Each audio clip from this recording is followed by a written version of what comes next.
Gentlemen, boys and girls, and today we are at Le Mans Bugatti circuit for round 7 of the AOR GT3 Elite season 14. Joining me in the commentary box today is Evil Dragon XXL. After missing last week's race at Sakito, it's finally good to have you back. No issues today. We're all set and ready to go for this next round of the season. Yes.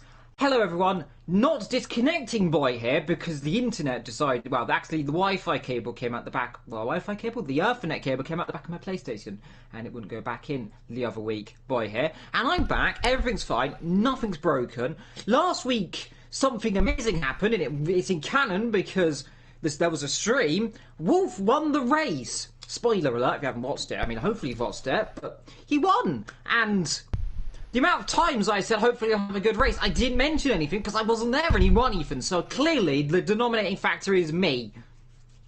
Yeah, Dylan did in fact win at Sakito. A very, very, very amazing drive from him. It was a very close race. Obviously, some of the viewers who were there, it was a very enjoyable race. Obviously, that did experience some technical issues on my end too, but we still managed to see the end of that and it did see Dylan win.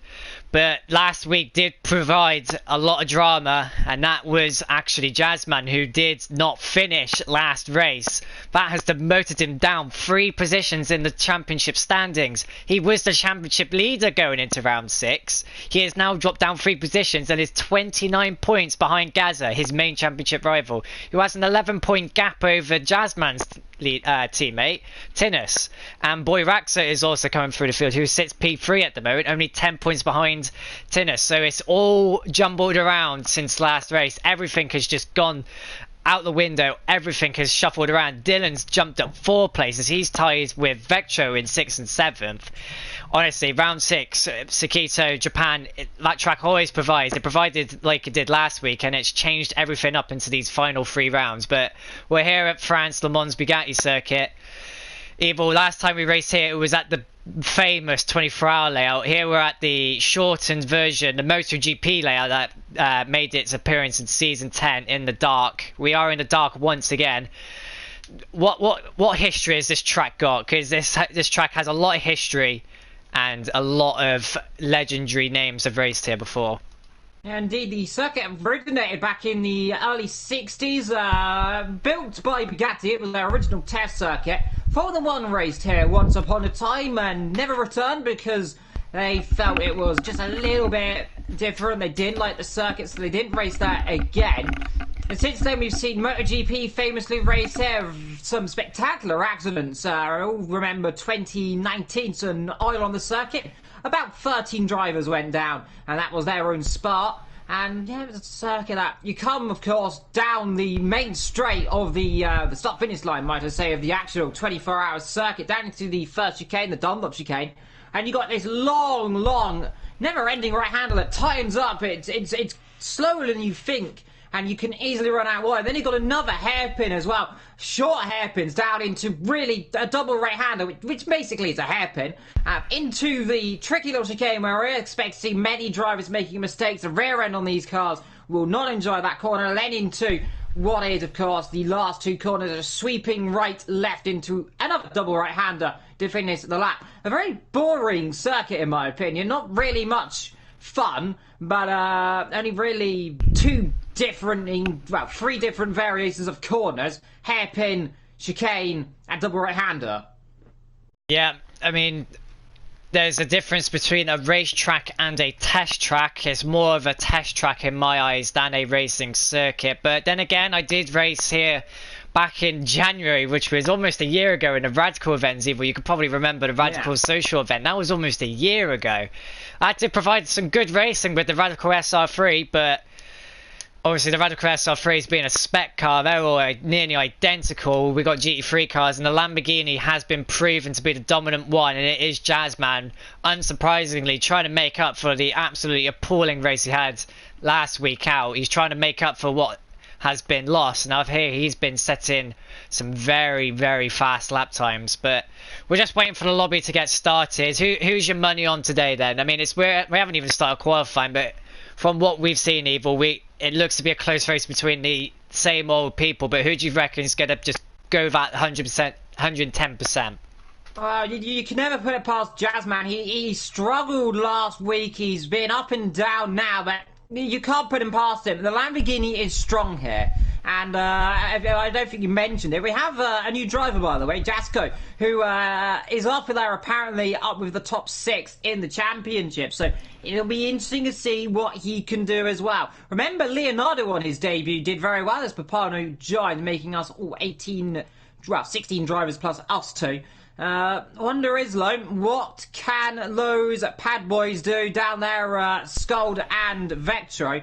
Vectro had a few mistakes last week, got really unfortunate with a mysterious issue with power suddenly. The car just swapped, ended up dumbed up. He had an issue through Degner, and he was running 5th right behind his teammate, and I've got to feel sorry for them in that situation. The Scald finished, I believe, relatively well, I believe, that race. Yeah, P6 he got up.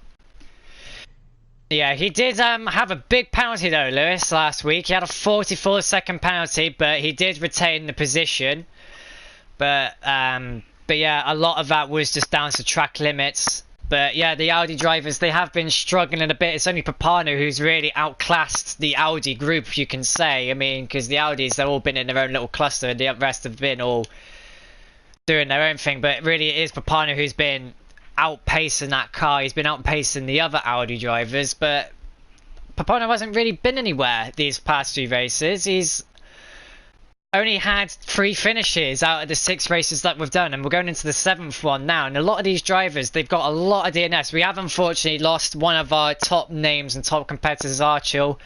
He hasn't stated his reason why, probably personal issues, and we can only respect that, but we do wish him whatever it is that he does get it sorted soon and does come back soon and ready for next season. But yeah, we do have a few names. We got people return.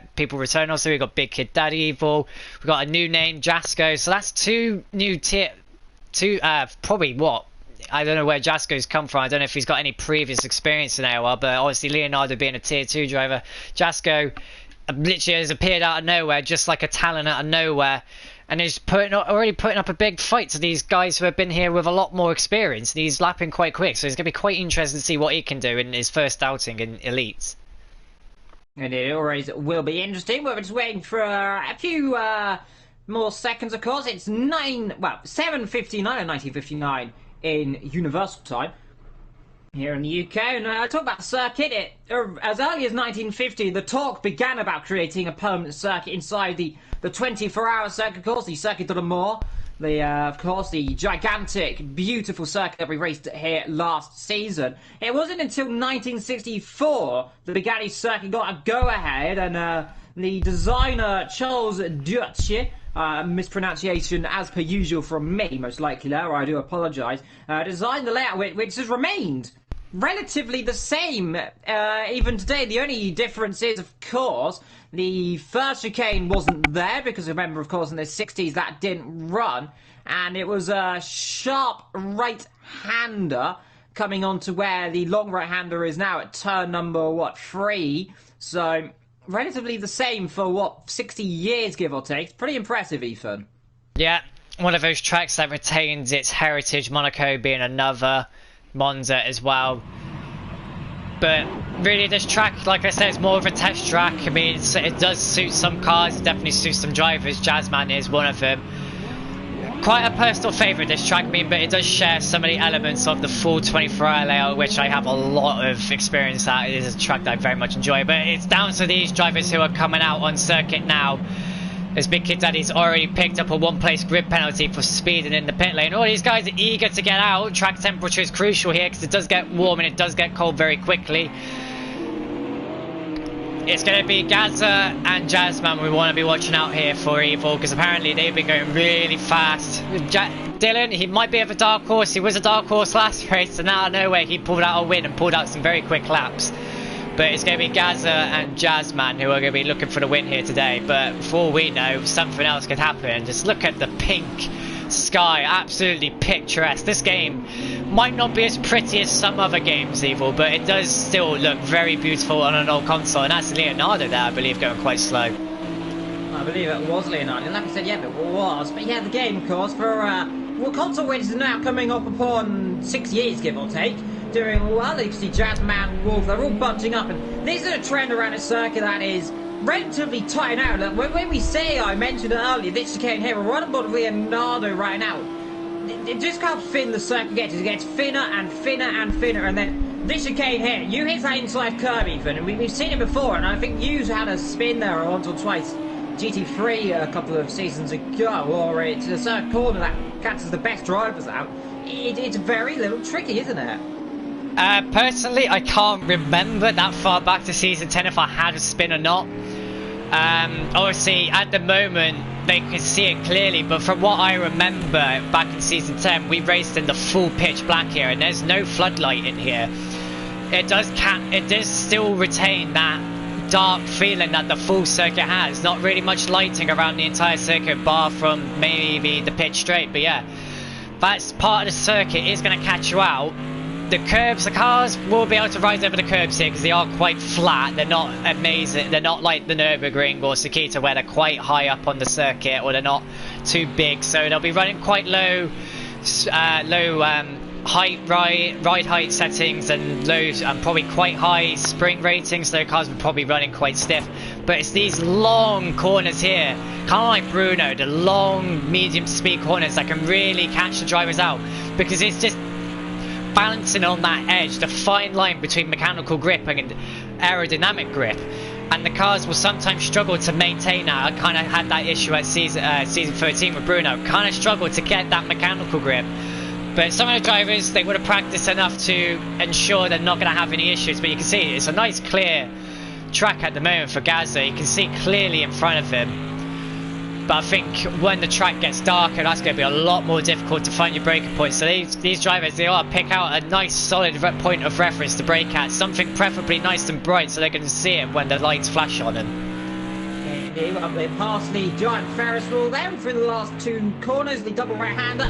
There's the Ford chicane there on the left. Through he comes then into what that is the Ford chicane. He goes through on the exit. Gazza, first man across the line, puts himself at P1. Will puts himself up into P number 2. And let's have a look. Where's Jazzman? He goes quickest then by 4 tenths a second in the Lamborghini then. So that works perfect for him. Leonardo so far in 5th. And we're looking down to see who's next across the line. I think it's the likes of Jasco, might I say, and a few others there. Jam up to 8, Scold in 7, Cameron up to 6 so far. What's Jasco doing in the Lamborghini then? The number 666. 666, sporting Vectro's number. Goes third. Wow. Good lap, that puts himself 81 thousandths off of Gazza. I did say he did. I have been hearing from some of the drivers, especially Dylan, obviously, because I've been in touch with him a lot as he is a VSR driver and I'm his mentor. He did say Jasco was incredibly fast, and Jasco's already put himself into P3. He is following quite a similar path of what Dylan did last season. Quite a good start. But some of the drivers like Lewis, Jam, some of the veteran drivers who have driven at this circuit before, they're nowhere near where really they should be in the Audi. Because look at Papano, he goes 5th fastest. Like I said, Evil, Papano, the lead Audi driver, just always able to get that car where it needs to be. Whereas some of these other ones, Vectro, admittedly doing much better than his teammate, just out of respect that he is doing much better, and I do really highly rate Vectro this season. But yeah, some of them just not getting that car hooked up to Thomas. He's doing actually quite well to Thomas. He hasn't had that many good races as Gazza takes pole position by just over 3 tenths. Evil. The battle is on with 9 minutes and 40 seconds remaining. Gazza is giving it to Jazzman. Jazzman's got a lot to pick up here, Evil. Though he is quite a ways way down the order. 4th place. He needs a really, really good race here today. Yeah, he does. Tinnis, meanwhile, 55,000 off of pole position, so the top 2 incredibly close. Let's see what the Ferrari can do. A quiet season from Coco. He's not had the best of luck in the last couple of rounds. He goes up to 7th as Jasco goes 4th and displaces Mr. Wolf then. So, Wolf now down to 5th. And that's going to be a little bit disappointing for him. We've got Skull there. I'm trying to see who's next across the line. We've got a whole gaggle of cars. That's Leonardo. That's getting out of the way. That's Jasco coming through under the Dunlop bridge. That'll be Coco just ahead, of course. as well. I wonder what Vector's doing. He's been coming through the last corner now. He is. Let's see, where can he go? 15th. He'll likely be trying to go around about P9 if he can. I don't think that was a lap. So was that invalidated? Yeah, it was. Yeah, and this one as well. Oh, yeah, this circuit is very tight on track limits. I mean, what is it? Even if you go wide before the chicane, it still invalidates your lap. If you go wide at the chicane, it invalidates that current lap and the lap after it. I personally think that's a bit unfair because I don't see how that's going to affect your next lap. Is let's call him Jasmine then. Gaza takes it even further. He goes just slightly quicker. Tennis the lead in the Italian Stallions car at the moment in terms of pace and championship standing.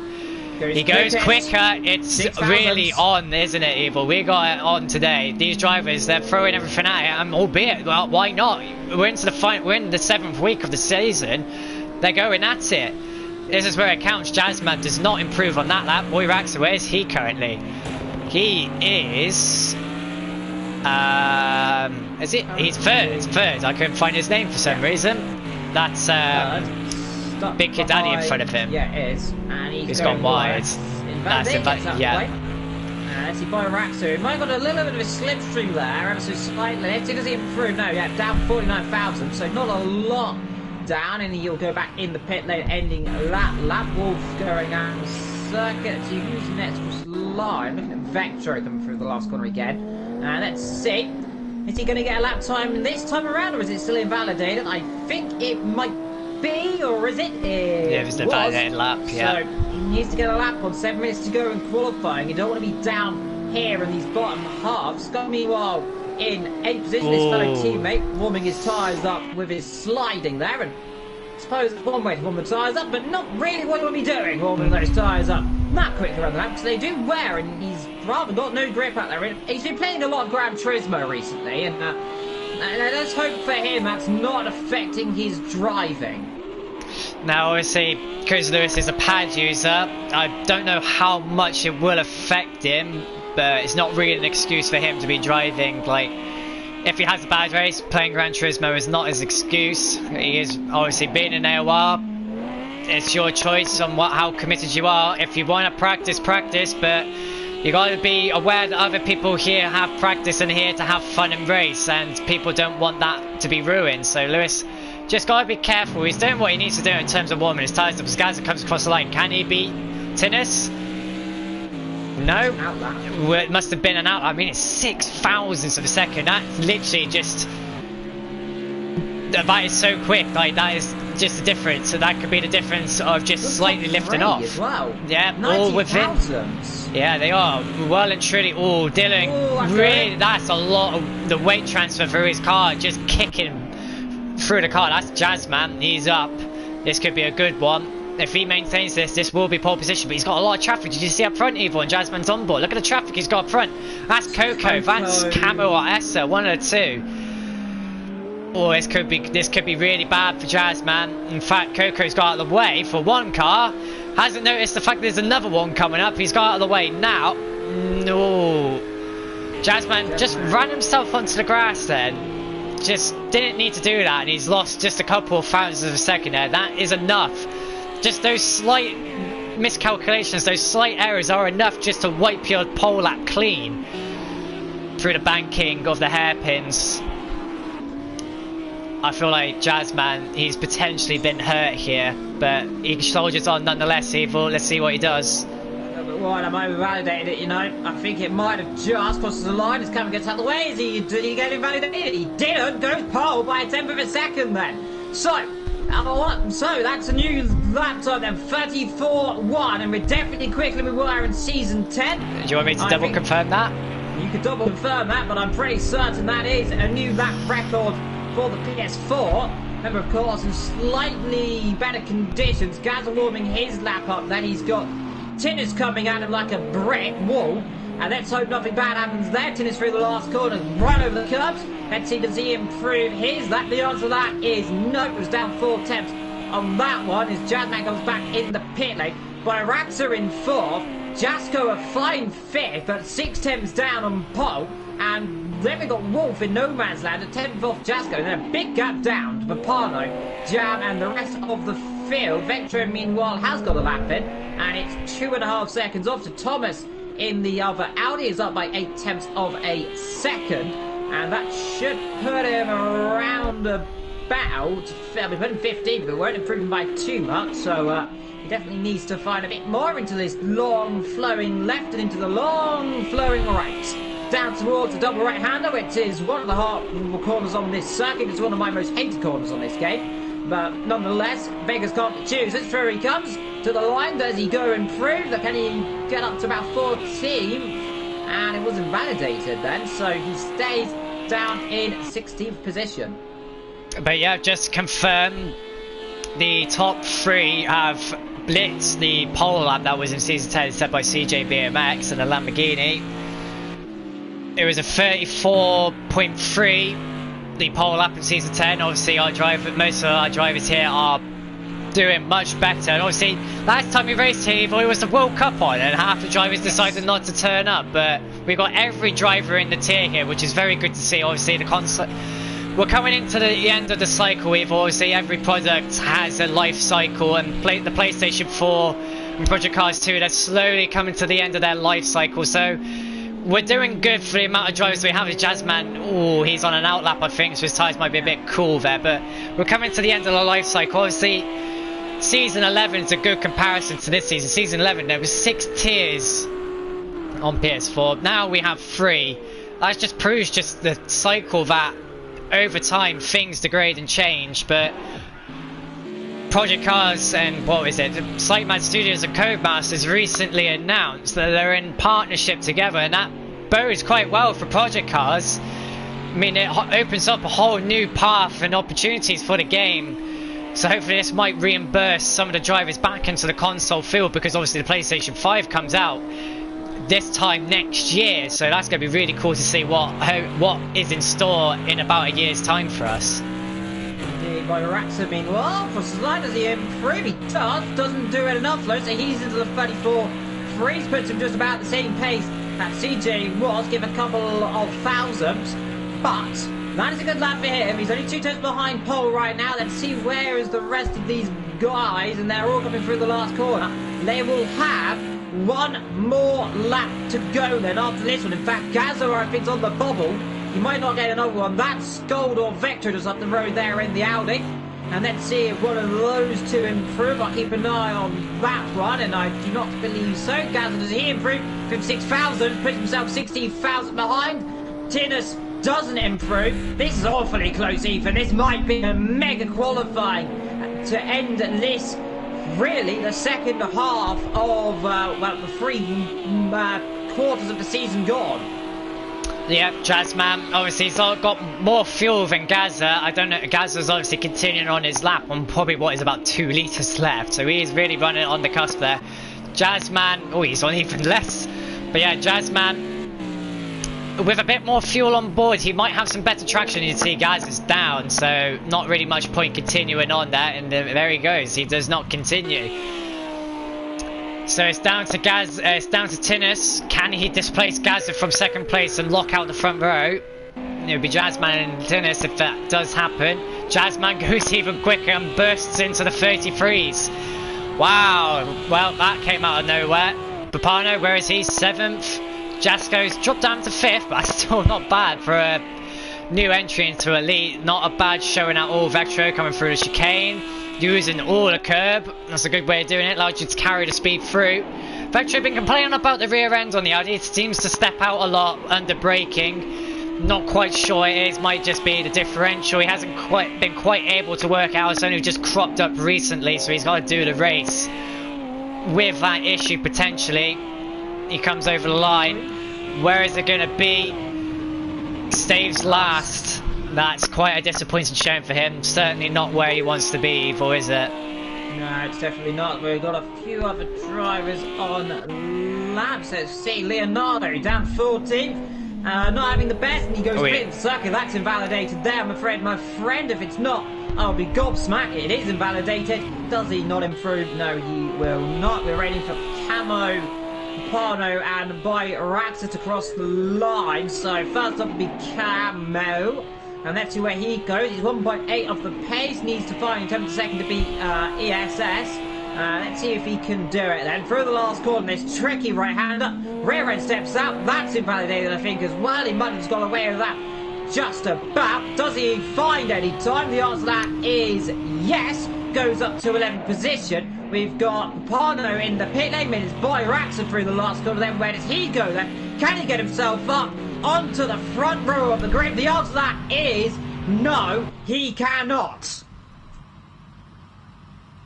Well, that's qualifying. I've got a blue screen at the moment, so I can't see anything. So this is bad again. Once again, I've been struck with a technical issue, but at least the stream will continue. Just gonna have to wait for it to resolve every time. But Evil, you can still see everything. Yeah.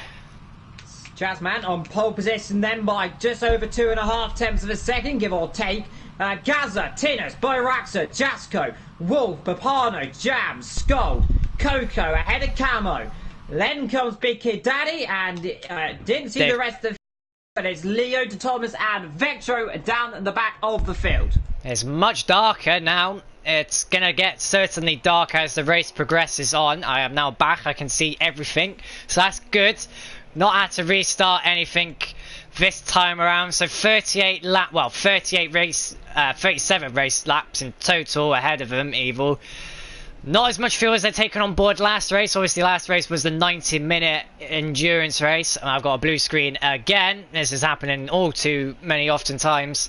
It's not going well, but at least the stream will continue anyway. We're just going to have to wait for it to return every so often. But yeah, this is the standard 1 hour race, Evil, before, well, we got 2 more of these races, and then we got Spa. Spa is the last round, isn't it, with the 90-minute race? As my screen has now returned again. 90 minutes reversed grid. And that could mean a lot of drama as well. We've seen how that circuit has done in the past, reverse racing. So anything can happen.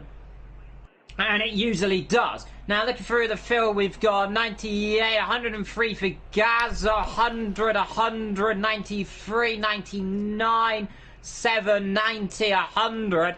89 for Coco, so he's going a lot more aggressive in this race. Camo, same with ESA. We've got 99, one down the back. We've got 92, 91, and 90. So everyone running very low fuel, well, relatively high fuel, but Coco running a lot less in the Ferrari.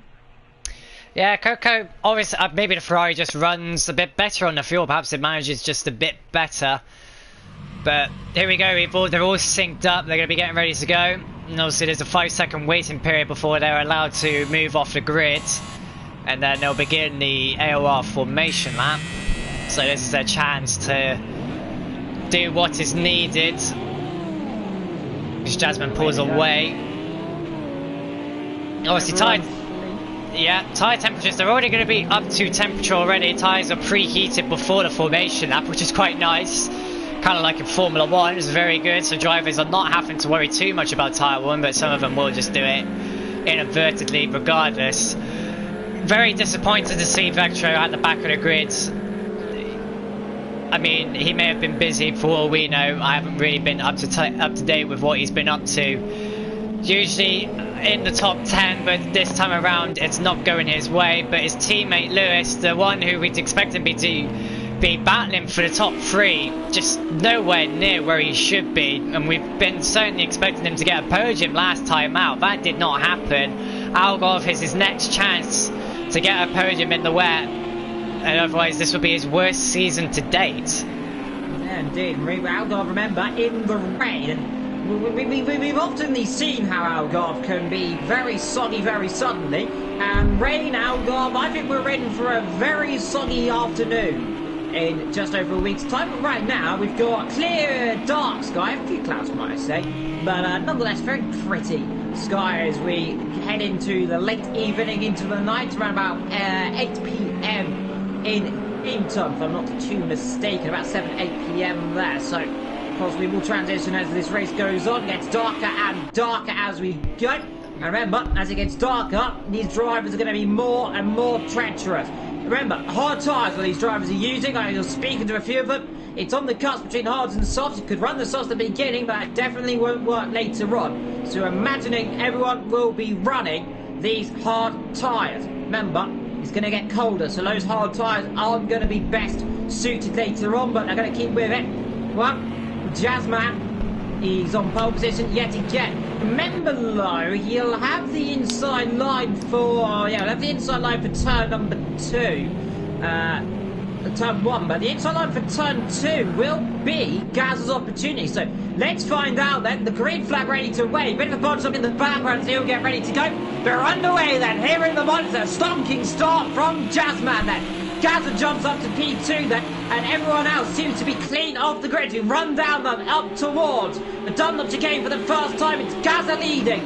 Jazzman leading from Gaza in second. One of the Mercedes a bit wide there onto the curb. That was Wolf, but everyone clean away there at the beginning of this race. No one making mistakes there. Wolf down to P6, filing away of Jasco, but good start for Jazzman up front. Yeah, all clean through, obviously Dylan.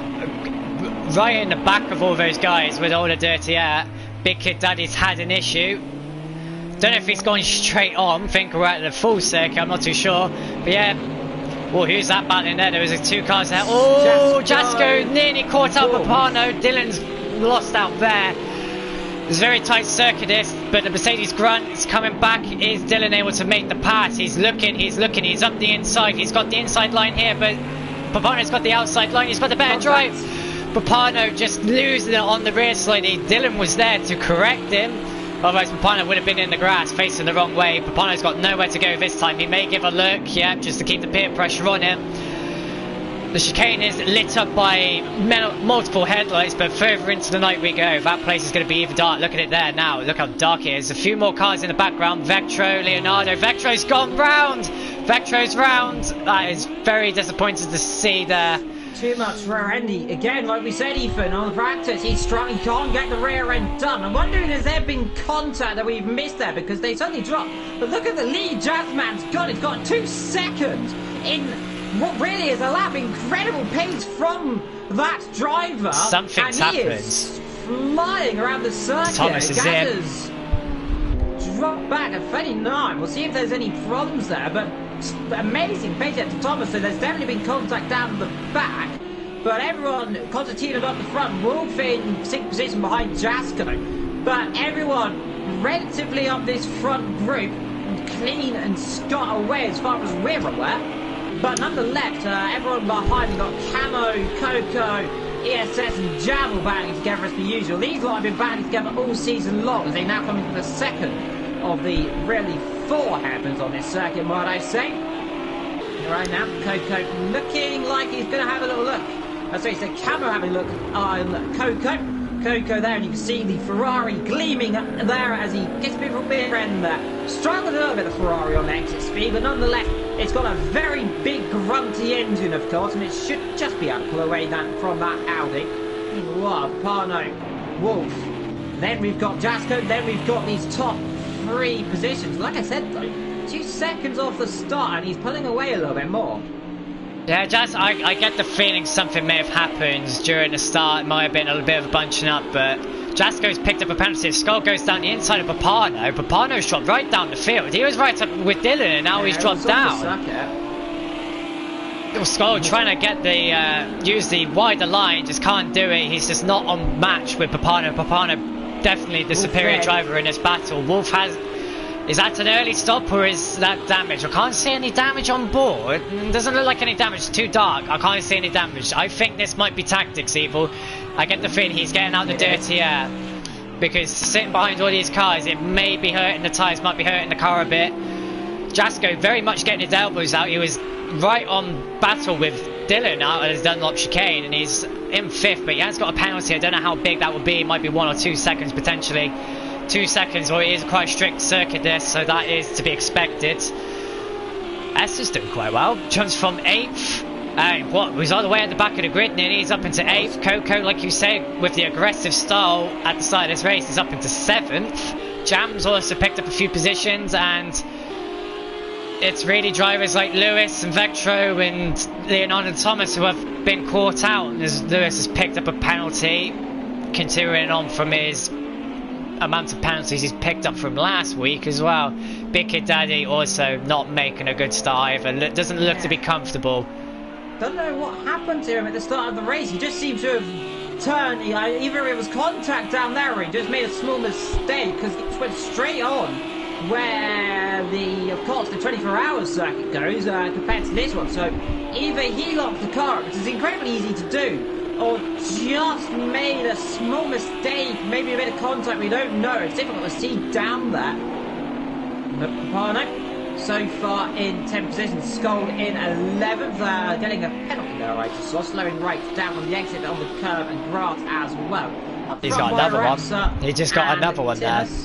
I believe you might be right, he's on 2 seconds right now then, so a few penalties starting to pop up for the driver from near Birmingham. Right now it's Tinnis by Araxa together, Jasco a little bit further back in the other Lamborghini, but up front it's a couple lead right now for Jazzman, 3.1 seconds, and then we got Gaza, Tinnis by Araxa, then comes Jasco, so second, third and fourth all close together. Coco battling away near Camo and ESS. Jam under pressure from Papano. Those two have had an on-off rivalry between the two Audis. Skull dropping down, getting caught by Leonardo then in the Lamborghini. And behind them we've got a whole gaggle of cars that are running off the pace after small mistakes. But good to see though, Ethan. We've got two main groups of cars right now. Yeah, obviously. Sometimes the field does get spread out quite quickly. Someone who is spreading the gap right now is Jazzman. But yeah, we're going to have the standard Formula 1 style of gaps. So the top guys are going to pull away and we're going to have the midfield frenzy, and then some of the back markers, unfortunately, are just not on pace today.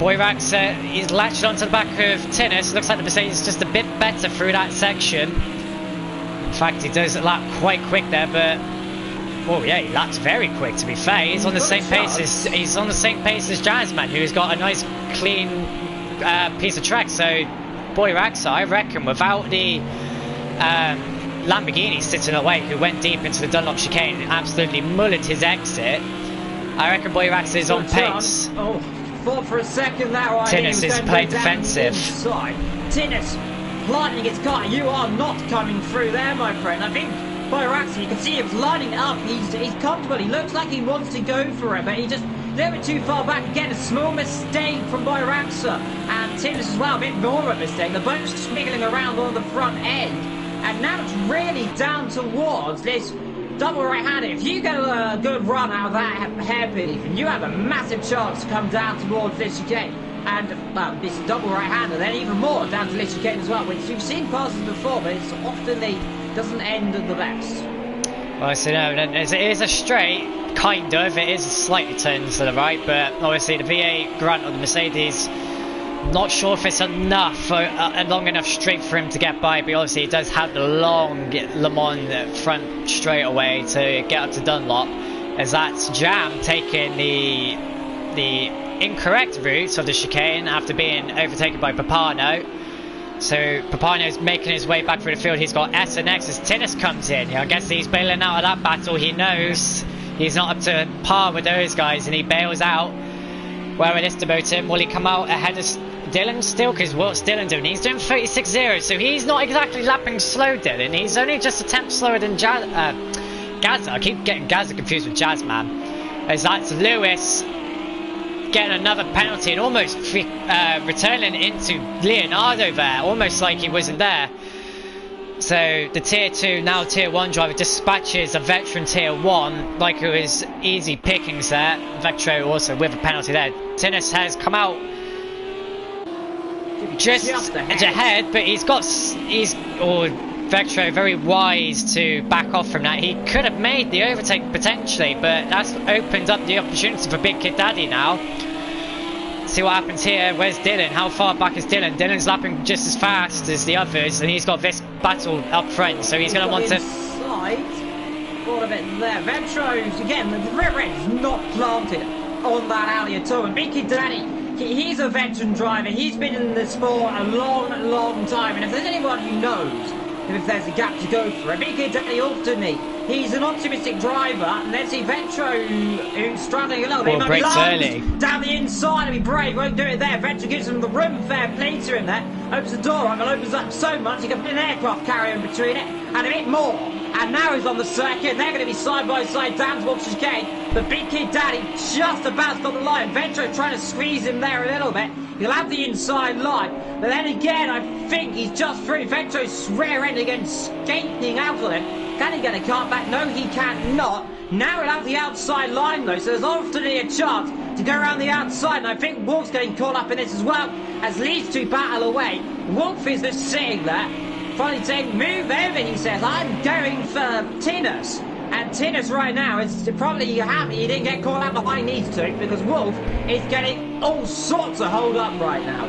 Yeah, Vectro just not able to get that car hooked up. I mean, Big Kid Daddy just had no issues. I mean, Vectro just don't know why he went off the circuit like that. There was no need to whatsoever. He just braked so early and then just ran himself off the road like he just needed to, when there was actually no reason to whatsoever. And now Dylan's in a whole bunch of bother here, because he's got two drivers who are just not as fast as him today, battling it out, and Dylan's got to fight past him. It's not like these guys have to get out of the way. They have a right to defend their position. So I think Dylan might just be playing the waiting game and just put the pressure on for now, because I think Dylan knows that these two in front of him are slower than him. Just looking through the field at the pace at the moment is Jazzman, who's lapping just out of the. But he's just doing so well. There's not many words I can use to describe that. He has a 4.5. That's Vectro. Vectro's gone round. Vectro's lost it on the exit of that corner, Evil.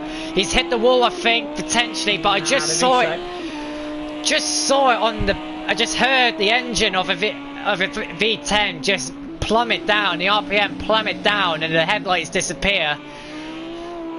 I think he may have tapped the wall, I don't know, but I just saw it just go in the background. That may have just been the kicking there for Vectro, that. As Lewis has the most amount of penalties.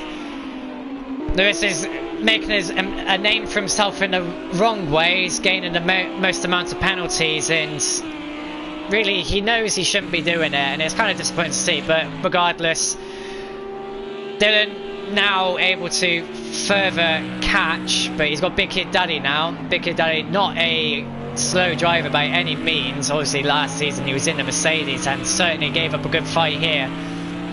This time around he's in the Lamborghini at a track which I would say definitely suits that car. Question is, can Dylan latch onto the back of him and keep up and even overtake, or are the tyres going to struggle and overheat, and is Dylan going to have to play the waiting game a bit more? Yeah, that's always a question. Well, we'll find out in due course. Meanwhile, Jeremy, because he's on the circuit getting more and more dark as the light fades away from us here, and it's definitely probably becoming very difficult for these drivers, I imagine. Of course, different lights on all these drivers, and that can sometimes just distract the other drivers ever so slightly when you just got different lights around, of course. Yellow, of course, being the endurance spec cars, the cars that race the longer races, of course, compared to the normal colour lights cars that run the slightly less races, and sometimes even, especially when it comes night time, it's like, for example, at Le Mans, those yellow lights, they can sometimes have a little bit of distraction, can't they? To the other driver, yes, but obviously the endurance spec cars, the lights are brighter, they obviously have to be, and sometimes some of the cars even have more lights. I'm pretty sure the 911 GT3R endurance spec has even more lights on it. It has a few lights in the bumper, which provides some more clearance. It allows you to see more. Dylan's dropped off of Big Kid Daddy there. He was right on the back. Yeah, you can see the lap difference. He was nearly over a second slow. Oh no, he was faster than Big Kid Daddy, but that gap's opened up, which I don't understand. How could Dylan have lapped faster that lap if he's fallen off? Yeah, that's a little bit interesting, but nonetheless, gap starting a formula up front. It's still Jazzman, Gazza and Boyrax at the top three as per usual this season. And we've got Skull running down in 11. He's just behind his gaggle of cars here. Pano, Coco, ES, jam, and Leonardo's just a little bit further back, getting caught by Skull last lap, about 3-4 tenths separated.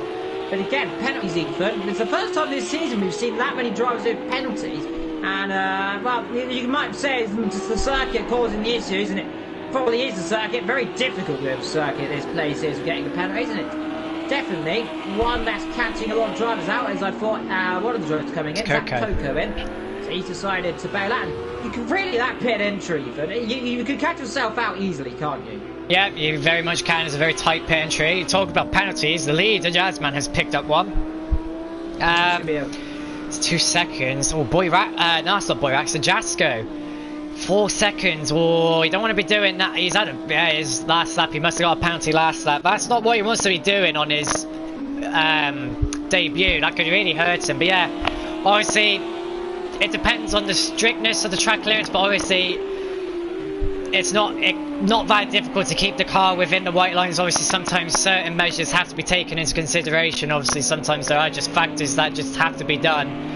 Like if there's a car that spins out in front of you, you have to go off track, albeit do that. But when it comes to racing or just doing laps, it's not that difficult to keep it within the white lines. It's just all about respecting the circuit. But some of these drivers just trying to go that little bit more, just trying to eke out that little extra few tenths and just using every inch of the circuit. But it is biting them, and it's biting them a lot because those penalties are slowly going to add up. Very much. Here's Wolf, meanwhile, looking punchy yet again, and he won't do around the outside there, my friend. He'll end up crashing into him, and he forced himself to go wide. You can just see Mickey Daddy struggling. Now, this is an opportunity to come around the outside. You just really awkward place you put yourself in there, my friend. You're going to be squeezed right away across the circuit, and it'll be difficult to go around the outside there. In the best of times, he'll end up off the road. He's going to end up just about on the road. He's done it. Fair play to Mickey Daddy to giving him the room. Fair play to Wolf for trying it, but can't do it. And this again is costing him time because look at the gap that Tinnis has got to Wolf already, over 10 seconds. And these two are very close to each other earlier on, and Wolf is being absolutely ruined this strategy right now, being stuck behind these slower drivers. I really thought Dylan would have had the opportunity then around the outside. It is a viable option, just going around the outside, because that allows you to have the inside for the exit. But Big Kid Daddy was just able to hold on to that. But you can see the V8 grunt is helping him. He's going to go around. Oh, he's lifted off. But so is Big Kid Daddy. The outside is a viable option at these chicanes because it does allow you to have the inside for the exit. But Dylan, he tries to go around the outside of that double right-hander at the bottom of the circuit, but Big Kid Daddy just went a bit deep. That forced Dylan having to go wide, but he got the run on the exit, but just wasn't able to get close enough to get a part of his car ahead of Big Kid Daddy, which meant Big Kid Daddy was well within his right to squeeze Dylan as much as he wanted without causing any issues. That's Coco in the background there. Coco's catching these guys up. As Dylan looks again to the outside. He'll be squeezed out wide. The best thing to do is dummy him. You have to dummy him, my friend. And he's not working right now. Big Kid Daddy, like I said, he's experienced. He doesn't oftenly end in his position where he's battling a faster car. And then see his Wolf going to try slip right up the inside. He's late deciding it. That's very late. He has to back off just about there. Oh, there's contact. And that had to happen. And I think Wolf just tagged the back of poor old Big Kid Daddy, who's not really best pleased. Skull is coming to pit lane meanwhile in his pursuit of Vetro, and Vetro I believe is also potentially coming to pit lane recently. I'm not too certain, but he's now behind Big Kid Daddy. He's catching Coco ahead. Up front meanwhile, Boyrax are closing up to Gaza, but those small mistakes that Wolf makes sometimes under pressure. He won last time out in Le Mans, but he is not having the best of times right now. Not Le Mans, Sakito. Right now, not having the best times at Le Mans was I was trying to say, but mispronouncing every single word in the vocabulary. That, meanwhile, Vetro, Big Kid Daddy and Coco now close together. Wolf just ahead, and Skull now right down the back of the field, just behind the Thomas, who I believe is he stopped already. Yes, the Thomas has already stopped, yeah. But yeah, Dylan, like you said, making a mistake under pressure. That was a day late and $1 short of that move. He was nowhere near alongside. he needed to have half his car for the inside, but he just left it so late, and only his inside, like literally just a few inches of his car was there. He just needs to move out to the left and then just move back in to give something big for Big Kid Daddy to think about. But yeah, Dylan just didn't need to make that move, and that's cost him quite a bit, and it might get him looked at by the stewards at the end of this race. But yeah, obviously, like I said, see what happens. Vector and Lewis had the scrapping for is basically the back end of the field. It's quite disappointing to see, but looking at the field, Evil, still Jazzman is outpacing everyone. He's consistently below 36s. He's just opening that gap up slowly and slowly. Just wondering when he's decided to pit, because that's going to be the crucial moment when he's going to decide to pit. But I think he's just opening that gap up so he doesn't have to worry about it in the long run.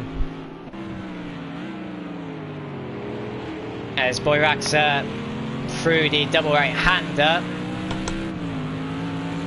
following his teammate. These two pretty much identical. I don't think we're going to be seeing them battle as much. I gotta say though, the people who are impressing me at the moment, Camo and Jasko at the moment, running P4 and 5, albeit yet to pit, but they're doing quite well. There's this Vectro catching to Big Kid Daddy, who went very, very wide. These two have already had a normal track battle today, and it was Vectro who spun out as a result of the battle, all by himself. He's up on his times though. Well, it was just up, and then it just said it was 1.8 down, so I'm not quite sure how that works. Might just be some slight timing glitches. Lewis taking a very awkward line, and that's Papano on the racing line, doing probably about 70 miles an hour. Leonardo just jumps out of the way. Probably wasn't expecting that car to be sat there like that. So he's been promoted a place, albeit not in the way he would have wanted it to be. As Papano's coming back. Wow. Oh, Leonardo's coming in anyway. So decides to bail out at just the last possible moment into this awful pit entry, in my opinion. It's probably one of the worst pit entries on the game. You catch yourself out very easily, and I think what happened there, Papano was battling, and we got Jam and ESS battling together, as they've been a bit of a coming together, because they were all very close very suddenly, and then they won. Jam a bit rear end there, yeah, that close is definitely affecting the car, and the Audi and the other Audi not working together. Papano, who's also driving the Audi, so as per usual, and we've seen in the last couple of races, all the Audis just like to stay in a little bit of a line. Yeah, they do like to bunch up with each other. Leonardo comes out ahead of Lewis, but behind Vector and Big Kid Daddy, who are battling. So Leonardo is basically in an identical situation as Dylan's. So Vector taking a lot out of Dunlop chicane there. That would definitely be a penalty there, no doubt about that. It's very strict on the full version. It's going to be strict here as well. Papano's got Tinnis behind him. Tinnis going to be looking to find a way past these guys as quickly as possible, because he started in third, or at least around the top 5, and he is well out of position at the moment. Boyraxo has catched up to Gaza. You see these guys, they are so close in terms of lap time. Never mind, Gaza had a bit of a slow one that time around, but someone who is not lapping slow is Jazzman. Who's that off? That is Jam, yes, Jam. That was Papano down the inside there and gave him absolutely no room. I'm not sure what happened. Was there contact? The end of it, but really squeezed him off the circuit. There wasn't any contact, luckily, but squeezed him all the way off the circuit there. I'm not sure if that was Jam just going around the outside. Because it's dark, they're not going to be able to see each other as Jam's in. Yeah, I just seen on the stream, because obviously the stream's a couple of seconds behind. Jam was on the outside of him and definitely more than halfway along him, and Papano just kept running him off the road by the looks of it. I mean, obviously I want to try and remain as neutral as possible, but that was a clear slam dunk. Papano just acted like there was no car in his outside, and now he's forced Jam into the pit lane. Leonardo, meanwhile, has dispatched Vectro, I've just noticed there, or is he ahead? No, it was behind them then, so he's up one position, and now he's got Big Kid Daddy. Big Vectro, has he made a mistake? No, he hasn't, because he's fully 1-1. Leo there, so yeah, they both dropped off their pace quite a lot on that last lap. I see Leonardo came out of the pit as well. Yeah, Leonardo came out of the pits, of course, as well, but slow lap there from both Vector and that. Meanwhile, Thomas and Skull having their little ding-dong battle. Now it's the battle between the two drivers that have pitted. Thomas, I think, just got back ahead of Skull. They were around. That's going to be a penalty for Skull because he's not too careful. Right in the curbs, very aggressively. Not the line you want to be taking. It's not the line you want to take there. He's tightening up the corner, which means he's losing all that speed and he's not gaining it back on the exit. You want to take a nice wide line, coast the car into the corner, carry the speed through it, and then carry that speed on the exit. But riding up on the curb at slow speed, all he's doing is just reducing his grip level, which means he could spin potentially. So he's not helping himself at all. Yeah, definitely struggling indeed. Meanwhile, talking about who's not struggling is these two Mercedes, so far in really the land of their own right now, in second and third. Meanwhile, up front, though, is almost like being in a different dimension, because Jazzman right now, 7, he's controlling it. And remember, Ethan, we said this before, when you're controlling a race, mistakes would creep in a lot easier. We've all had it in racing games, to F1, to project cars, to anything in single player, even into multiplayer as well. When you're leading by a comfortable margin, especially in real life, mistakes can come in and really hamper you, can't they? Yeah, they can, but it depends though. Jazzman, really, only these last 2 races he's had issues. Obviously, last week he spun out after aquaplaning on a puddle as Boyraxa comes in, so I'm assuming Gaz will come in a lap after, I'm presuming. But yeah, Jazzman, he spun out after aquaplaning, trying to catch up after pitting, I believe, or just was about to pit on that lap, or I can't remember. But Jazzman, he's controlling the pace. That's what he needs to do. He's got a big gap. He's got a decent size enough gap. I doubt any mistakes will crop up because he seems to be on the rails at the moment. He knows what he needs to do to reclaim this championship lead if he wants to get it, because he hasn't got many races left. And with the way the pace is looking, Jazzman is looking set to win, but it's what happens to Gaza and Boyraxa, because those guys are set to finish quite well as well, and that will still keep the championship battle going into the next round, which is Hockenheim, I believe, and that is definitely going to be a Mercedes circuit. That is Papano going upside of Boyraxa. Papano is not taking any prisoners here today, is he? He's going all out. No chill right now. He is going for it, and we like to see it. It's beautiful stuff, Papano. Keep it up. You are having an absolute blast. He is giving, like you said, no prisoners. And he is taking everyone. He had a chance. I thought they were very close coming out of the pit lane. And he had the chance. And now Tinnis and Boyraxa are close together. Tinnis has jumped, I think, as he was leaving behind him earlier on. I think he's jumped him, you know, Ethan, as Tinnis, if I'm not too mistaken. Yeah, Boyraxa has jumped Tinnis. Oh no, Tinnis has joined. Oh yeah, never mind. Yeah, Boyraxa is behind Tinnis. But then again, Tinnis came in a lot earlier. But now Tinnis... I keep mixing up these drivers. Boyraxa, he's got Papano in front, who is not exactly lapping slow. Gaza just not on it, is he, today? I mean, just look at the laps. 35.9, 36.5. He's not got the most penalties today. Thomas currently has, with 7. Scold has 6.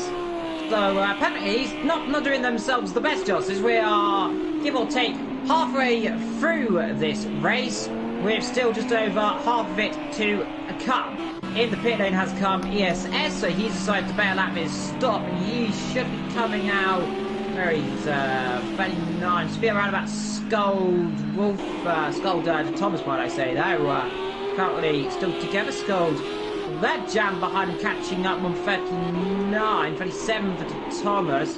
Vetcher having an appalling race so far. He has got no pace out there, and he's coming in. Yes, he is. Again. Is he already come in? I'm sure he's already come in. He has not come in. Scotty came in earlier on, so... no, oh, no, something doesn't look right on his car. He's weaving, he doesn't look happy. And he comes, up goes Jax. And has he got damage, but it's not the afternoon... He's not refueling. He's not refueled, and he hasn't changed tyres. Something's not right on that car, Evil. Something's not right. Indeed, he's weaving, he's frustrated, he's angry, and you can just tell he's not having the best of races. Of course, you feel for a driver who's struggling right now, and you want to be careful. That is that Jazzman? It is Jazzman. Flashes lights, of course. And Vetro, you'll know to get out of the way, and he's taking... Is he taking the old pit exit? No, he hasn't. He hasn't. He got himself well out of the way, and course, one of the more drivers I respect, of course. Definitely in terms he does know exactly where to put a car. Camo's in. As well, yeah, Camo in the pit lane from 4th position. That's covering his teammate off then. So pit stop galore as in comes Pano, I believe. Yes, it is in the other Audi. As all the Audis line up in a train in the pit lane for a few seconds. You'll see it there and they'll be in sync. And then they won't as Camo leaves the pit lane just like that. See, Camo started behind Dylan. Dylan came in early. Oh, Dylan's actually got ahead of Camo. Never mind. So Dylan's on the prowl. 36.6. He's not lapping too slow, to be fair. So I reckon a P5's in there somewhere, maybe P6. Depends what happens up front. Jasko is yet to pit still. How far? Where is Jasko on track compared to Dylan? Because Dylan's going to be coming through Dunlop chicane or just into the right-handers. There's Jasko. Where's Dylan? He's just coming from that right-hander, I think. Yep. So when Jasko pits, that could be quite close. It might. I'm not too sure. It could be a lot further than I expect, but I'm assuming it could be close. It's one or the other. Either far gap or really close gap. Meanwhile, these two are having their battle again. But Jam, we've got ahead of Skull actually, as Gaza comes in the pit lane up front, but Jam and Skull batting together, and Jam has now dispatched of Skull, who now is second to last by his teammate. So it's gone from bad to worse for Team Revpan, and in comes Jasko, in comes Gaza. And this needs to be crucial because look, where's Tin Nurse? That'll be he's going to overtake him. Yeah, he's going to be overtaken. This has to be a mega stop. He has to be out. Actually, oh, you know never what? mind that. No, there's Tinnis in the background. You can see him. Nah, Gaza's got him. Tinnis needed a faster lap than that. Tinnis is nope, nowhere near. Where's Dylan? Where's Dylan? Jasko out. He's gone. He's Jasko gone. is out of the race. He has an issue in the pit lane, I believe, because he's retired. Now was that an AI? Could that have been AI? It might have been an AI, you know. But he is out, and he was looking, you know, he would come out around about 5th, 6th position, but he is out, and that has got to be heartbreaking. Coco now takes up to 7th, and he is having a very midfield season right now. He's always in the middle of the pack, Mike, I'm afraid. It's a good thing. It's a good thing, though, the Ferrari. I mean, yeah, it is. Rapano obviously was in it last season, who was getting podiums, but I wonder what happened to Jasko. Oh, we're never going to get to see now where he would have come out compared to Dylan now. Oh, I don't know what that... I get a sneaky suspicion that was an AI potentially taking over the car. I have a sneaky feeling it was. You know what, Big Kid Daddy battling away with Leonardo. This is down towards, that's the hairpin. Big Kid Daddy, is that getting overtaken by Leonardo? Is that Leonardo around the outside? It's Rapano. It's a bit difficult. Oh, sorry, that's... No, it is Leonardo and Big Kid Daddy. No, that's Rapano and Big Kid Daddy. Leonardo's behind them. I'm getting confused. They're all very close together. Well, Papano and Big Kid Daddy batting together then, and Leonardo's probably sitting back just watching. Everyone's very close together right now, and I'm doing my best David and Croft impression. But nonetheless, those are all close together, and I was looking at Leonardo at the time, and it was a mistake by my part as Big Kid Daddy again rear end stepping out. Just like Vectro, that chicane proving dividends to all these drivers. Very easy to make this mistake, and these guys yet to come in the pit lane through the almost banked corner, that is, might I say, and then into the double right-hander. Are they even coming in the pit lane? No, they are not. So Leonardo right now, the same boat Wolf was earlier on, stuck behind slower drivers. He needs to find a way through as soon as he can, and you've got to wonder with the slower Big Kid Daddy, who's made a few mistakes, of course, he's dropped way behind Rapano. I don't think he'll be long, even probably by the end of this sector maybe, if he's good enough. Let's see if Leonardo's trying to figure out where to brake. Big Kid Daddy there on the brakes. Leonardo a little bit later on the brakes. You can just see, that the Lamborghini struggling. In comes your race leader, meanwhile. He's going to come back out ahead. I'll keep an eye, but I really do have a feeling that is a big enough gap, and a couple more seconds for him, he'll still come out in the lead. It was certainly. He's just coming to pit box right now. He'll be out just in a few moments' time. There he goes there. Out. No issues for your race leader. That is good to see. And he'll have around about a 6-second lead, give or take. Might have a few dinks on the old telemetry. And let's see Leonardo, Big Kid Daddy, and then we've got Button not too far to Ray. Meanwhile, backwards we've got is Thomas and Scold continuing their race-long rivalry for the bronze spoon, because right now the silver spoon going to his teammate who is not having the best of races so far, and you feel sorry for them when you're struggling that bad. It happens time to time. You can see Leonardo lining up that move. Yeah, Leonardo is certainly lining up the move. I'm just looking at the gap, Evil. It is half of what you thought. In fact, it just dropped down into the 2 seconds. That is very close, but Jazzman, obviously, he pulled that gap out before. He's most likely going to do it again. I don't think Gaza is just on it today. I don't think he can do it. Incredible in that. There was a poor in that, might I say, from Jazzman at 38. He lost 2 seconds. That's where it came from. And remember though, Gaza hasn't got a penalty. Jazzman does. Now, alas, it's 2 seconds, so that's not going to mean too much in the grand scheme of this battle right now. Talking about battles, Leonardo still battling away with Big Kid Daddy. Still not finding a way through. You want to be brave to go around the outside there, my friend. Can't do it. Meanwhile, Scold and Thomas battling themselves away, and Scold also trying to figure out ways to come through, and he is right up the rear end of the Thomas and almost punched him off the circuit nearly there, getting a bit too close to comfort. And Scold, he carries a lot of speed through some corners, but right now struggling a lot more than he would have liked. Yeah, Scold, he's now taken that wider line, like I had previously suggested. Leonardo's still lining up. It's Lamborghini versus Lamborghini, so this is going to be quite tough. So this is going to be a battle who's got the car set up better. You can see Leonardo's much better on the brakes there, but he's not going to be able to carry that speed through because he braked later. Jazzman 205, that must have been his outlap that lap. Yeah. That was certainly is, but he's still pulling a gap. It's already back up to nearly just 4 seconds there. It's dropping back down again, obviously, because of the corners they're on, but that will go back up now, back to around 4 seconds. Leonardo, yeah, he needs to set his car up.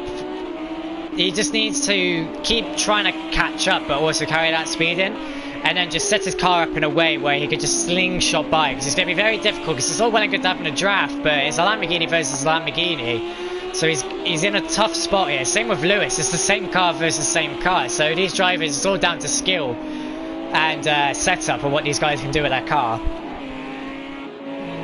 Well, Pardo catching, slowly been catching ESS. It's back second, give or take, the last couple of laps off. So he's catching a little bit quickly now. So battle for 9th and 8th, battle for 10th and 11th, battle for 13th and 14th. And Jam right now is just in the middle of it, wondering what he's going to do. And basically in the middle of no man's land right now in terms of battling. And feel sorry for him. Vectro, I might say he's probably, I'll say, more in the middle of no man's land, because the nearest car to him might just be the race leader. That would be the case, yes, Evil. The race leader just coming up to the Dunlop chicane now. See, Lewis is still not able to get close to Thomas either, and Leonardo's also just dropped off the back of Big Kid Daddy a bit, so I'm guessing he's having a bit of a break. Not long left in this race. We're into lap 24 of 38. It's gone quite quickly so far, but it's started to slow down a bit now. Papano late on the brakes. He's certainly on the ball today. Oh, wow, look at that. Oh, he's wide though. And that's going to be a penalty nearly in the wall. Oh, that would be a penalty, that. Even though he's lost so much time, he'll still get the good old Project Cars ding to let him know you've gone off track. We're going to give you a penalty for that if you're not careful. But he's already back on the brakes. Just look how much later he's able to brake. The speed he's carrying in, not on the power early enough as what he could be, but he's got that pace advantage over Esther, so we'll keep an eye on that. Aboard with Lewis. It's dark, isn't it? Yeah, it's really dark, but of course, this is almost Scott will be used to those conditions, because of course he didn't race last season at Le Mans, I believe. I'm pretty certain he did. He almost won the thing, might I say, in the Acura. And might I say, if he was in the Acura right now, I think he'll be enjoying a bit more right now than this poor old alley that's not really worked. It didn't work last time, not work this time. And he just wants to go back to it, he wants to keep trying again. Oh, there's a Thomas big slide there. Good catch though. and carries on his merry way. And meanwhile, Bono, no, I won't try here. Now to be brave. Don't try. Backs out of it. Right Oh, up, he's hit and him. He's hit him. Oh, he's got to let the position. He's got to give him the position back. He hasn't given the position back. That's going to be... Oh, he's flashing his lights. I don't know why he's flashing his lights. It's Papano who's at fault there. He's forced the car off via collision and hasn't given the position back. Oh, there he goes. Now he's doing it in a very bad spot. Yeah, he's done it at the latest point possible so Papano doesn't lose any time whatsoever. That's a bit naughty in my books there. That's a bit naughty. Yeah, he's going to try it again then. So pushing his luck with overtakes, and now let's see, can he try and come back through again without hitting him? It's got right up, and you can see when you get right behind him, just lose all the grip, all the dirty air, of course. It's like real life. When you get that close, your car just doesn't want to brake. You lose brake temperature, you use braking ability, and you go straight in, and that's a penalty there from Papano. Must be careful, because Big Kid Daddy's lurking not too far back as well all of a sudden. And I'd be lucky that Papano didn't get any damage. He spun the car. Oh no! I can't see anything. It's a blue screen. I can only hear what's going on. Papano is in the wall. Spun the rear end up. Big Kid Daddy involved, and that has not gone well. Jam also spun the car, I believe. Then he was very sideways. So those two collide. Gone wrong there, Papano, and that again, big damage to the front end of the car, gets out of the way, and that there is De Thomas coming through as well. He must be getting himself well out of the way of all of that, but again, Papano, a torrid couple of races, didn't finish into Quito, looks to be in trouble here at Le Mans, and you have to feel sorry for the man who was just battling a few moments ago with the driver of Jam and ESS, etc. Spun the car up on the curbs. It's just carried too much speed. The rear end snapped at him, and it was straight to the scene of the accident. Yeah, well, Papano just in the wrong place at the wrong time. He got on that grass a little bit, and then Jam, I think, just spun just out of reaction. Probably wasn't expecting the cars to be there. Big Kid Daddy just had nowhere to go. There was an Audi coming towards him, but Papano was being very aggressive, and I think it's just bit him now. So that's going to promote a few drivers up now. I don't think Jam, I think it must have been, I don't know if he got damaged from that, because it looked very odd if he did get damaged. But in both Cubs, this is a bit of an awkward place for a race.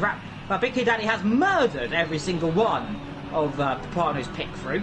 That's not what you want to see. Scott, meanwhile, still win his battle of the decade with De Thomas. They can't. They're like an old married couple. They just can't stay separated, Ethan. And now the divorce papers have been sent, and De Thomas is trying to get that restraining order, and he's just trying to run away. It's not working though, is it? And that's a real analogy, I know.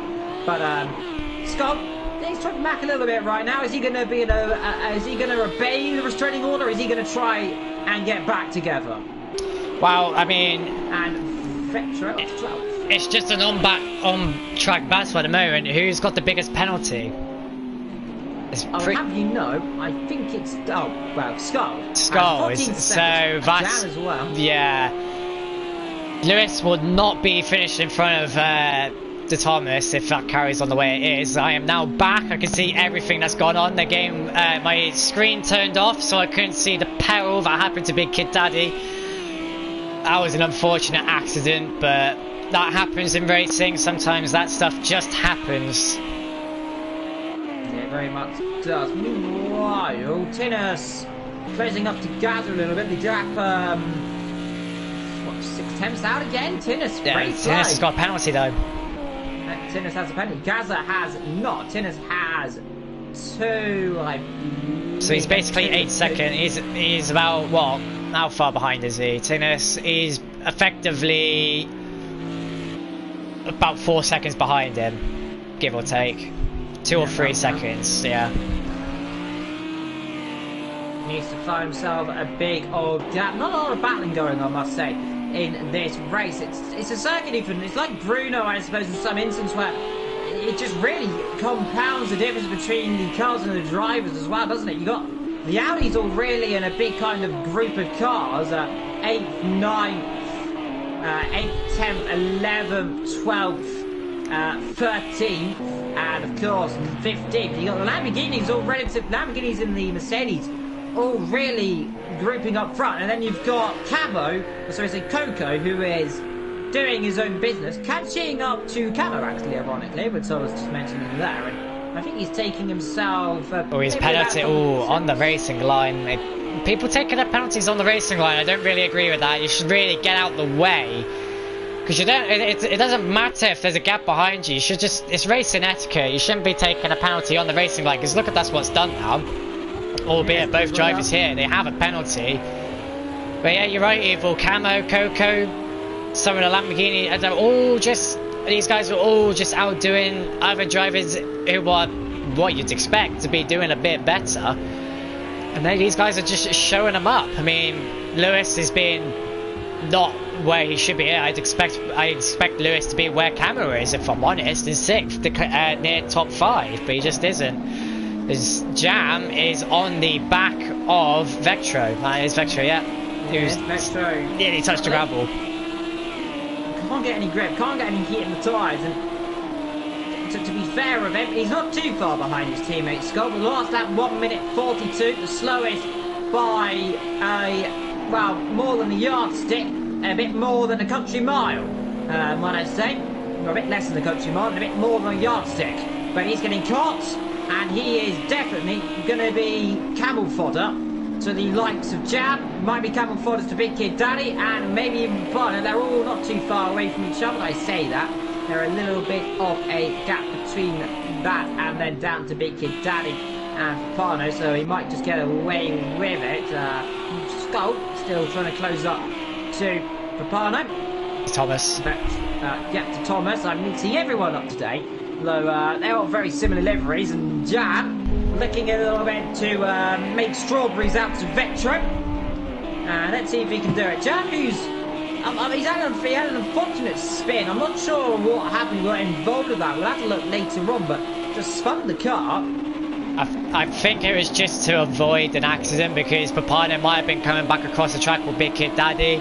Or he might have just lost it by himself, like Papano did, just didn't clout the wall or get clouted by a Lamborghini. You never know, just don't know what happened. We just caught the tail end of it, didn't we?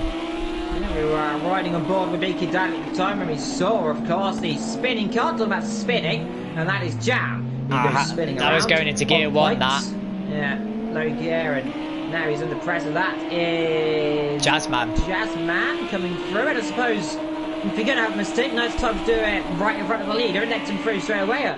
A flash of the light to say thank you very much, my friend. And on their merry way they go. ESS, meanwhile, closing up to Leonardo. The battle there for 9th and 8th position in this race. Meanwhile, Coco and Camo, effectively the same pace. Just up the road from that match. Wolf, he's just lapped Papano, that is, behind him in the car. Wolf, it's a quiet race. Haven't seen much of him, have we? The number 159. And one last time out. And because I haven't said he's having gonna have a good race, I've just left him alone. He's not made any mistakes or spun, which is good for me. And now he's going to inevitably spin in the next corner when I cut away. But nonetheless, ESS closing up to Leonardo. Yeah, some of these guys have been really impressive. Obviously, Dylan, he pitted early, didn't he? Tried to get out of that dirty end, then got caught up behind some slow drivers. He's made his way back through, albeit some of the drivers have had a few incidents along the way. But drivers like Leonardo, Camo, Coco, Essa and all that, and Jasko to a certain extent before he retired, they've been really impressive just where they've managed to be in this race. They've managed to unlock something in their cars and they've just put it to use, and they've just had a really good race. Yeah, I mean, I'm sure they'd like to be a bit higher, but they're all within the top 10, where you'd expect some of the guys who are outside the top 10 to be where those guys are, and they're just not. So these guys are really killing out of it today. They should be really impressed with themselves as Vectro gets out of the way. He'll get away with Jam as well, unfortunately. Yeah, and he's just completely just giving him a place. I think Vectro has completely just lost all motivation for this race, I think, now, because he didn't even bother trying to defend that by the looks of it. Yeah, he's doing. He probably didn't realise it was that close behind. You can sometimes see it in your rear, and yeah, that was good placing. That was good strategic thing. What he should have done, he should have let him through on the apex, or down towards that chicane, and then cover the inside line. That had all worked, but alas, Vectro, a sliver of mistake. It's been a poor afternoon on his end. He's run wide as well. He's struggling, no grip in the car, and what has been a relatively disappointing race for £1 discount fish pack motorsport team, whatever they call themselves every race, because they keep changing their idea. Scald and Vectro, they have changed their racing name a few times. They keep saying they want to change it, so whatever it is, it's definitely pad. It has a pad in it. But right now, Scald in 11th place. Disappointing for him as well. He was battling for Thomas earlier on. Now he is not, and there's going to be a chance. Depends how long we've got. 10 seconds. Lewis must have spun because the Thomas was right in front of him. Now he's 8 seconds. So I don't know if you've just mentioned that, but it's only just dawned on me. I haven't noticed that. Yeah, 42 last lap, 43 list. Lewis has had a spun. Lewis has had an issue. Lewis has had a spun, yes. Yeah, indeed. I'm tired. It's been a long day, but yeah, Lewis has definitely had an issue of some degree because he was literally right up the chuff of the Thomas, so now he's look at this, 8 seconds behind. That's Gazza and Tinnis, but Tinnis has the penalty, remember, and there's only 5 laps left. And as these guys, they're all coming up to traffic. That's Boy Raptor as well, not too far behind. Who does not have a penalty. What, about 3 seconds, 3.2. The penalty is 2 seconds. Skull 16 seconds. This could be interesting. As Vector as well got 16 seconds. And I think that's a speeding in the pit then he's got there. Because he wasn't 16 last time I checked, so the pit lane can be difficult around here, and that might be why he was weaving around. But yeah, I don't know if he took fuel on at all when Vector pitted. No, he didn't. He didn't even take tyres. So I'm assuming it was damaged. It did look like he was crabbing a bit when he came in, but that might have just been a slight camera glitch angle, perhaps. I'm not too sure. It's going to be... Oh, excuse me. It's going to be interesting what happens between Tinnis, Gazza and Boy Raxa here, because Gazza... I mean, there's no way he's going to catch Jazzman unless something happens. But Tinnis has got a penalty. If Gazza, which he's doing... wow, that was close. Oh, Gazza's nearly lost it trying to outbrake Tinnis. If he can hold up Tinnis, Boy Raxa will be in a shout of a P3 here. So I'm guessing that's what could be happening. But wow, that got very, very, very hot indeed then. He had a look and it almost ended in tears. And that was almost exactly a carbon copy that could have happened. What happened between the poor old drivers of Pano and Mr. Big Kid Daniel. Well, it was a very similar almost moment where he spun. Of course, Gazza managed to catch it up, but didn't bonnet the circuit, and Pano in the pit lane again. I'm not sure if that's for damage. Let's have a little look. Has he got damage? Yes, he very much has got damage, and he is in the pit lane there, and that is not good. But yeah, the Boy Raxa 2 seconds off, give or take there.